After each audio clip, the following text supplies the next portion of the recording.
So, you want to know how switches work. Well, this is the perfect video for you. There are a few different types of switches, namely these three that I've got here, and I have a smaller version of this one. Now, what they shall do is enable and disable your circuits, which is helpful externally. For example, if I had a circuit set up, let me just set this thing up, where I would have a resistor connected to an LED, but then I wanted my circuit, I wanted to be able to disable it from a safe distance.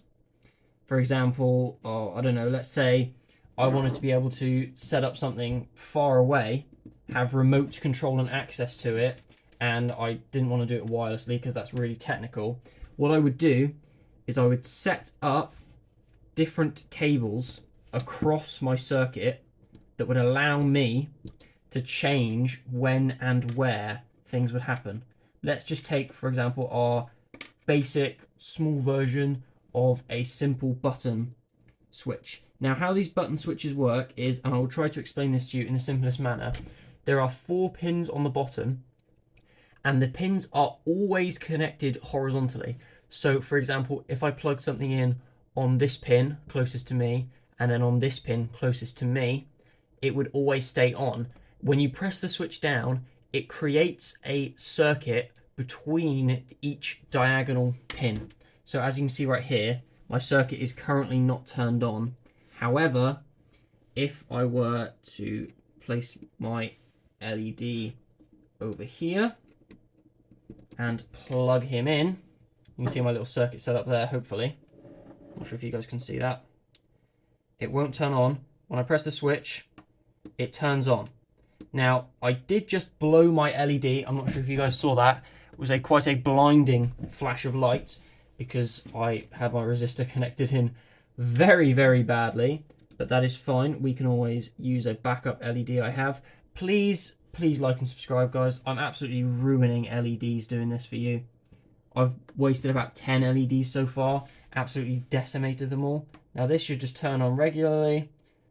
And if we hold it down, obviously it stays on until I disconnect it from the battery. Now, if I were to plug this in horizontally, as you can see, as soon as I connect it, it would turn on. The switch does absolutely nothing. Now, that's our first type of switch. Very, very simple. Get them in small versions, get them in bigger versions like this. As you can see, I've got one of each color, and I've got so many. They are really, really useful, just as basic button switches. Now, the next one will be what I like to call, I'm not sure the technical name, but I call them always on switches. They've got 3 base pins and a little flick down module right here. Flicks down for you, very simple. Now, these, as the name quite lightly suggests, are constantly on. So if we plug it into our circuit, we should see that, if I can get the right leg, we should see that our circuit is always on, and then when we press the switch down, it turns off.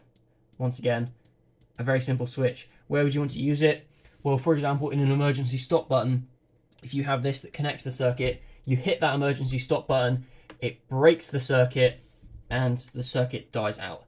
And the third and final one will be a changing switch, is what I like to call it. So what you can do with these is you can change where you want your current.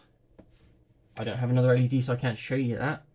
But you can change where you want your current to go. Now, if we plugged it in the far end, no matter what we do, it will not connect, because these 2 far ends, they don't connect no matter what. No matter which way you flip it, the far ends do not connect. What does connect, however, will be your middle and your far end.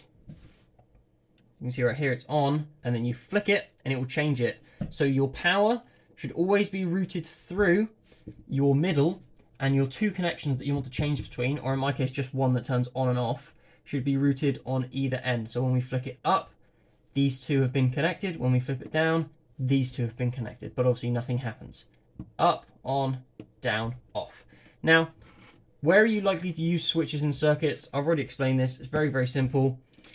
You can have double switches.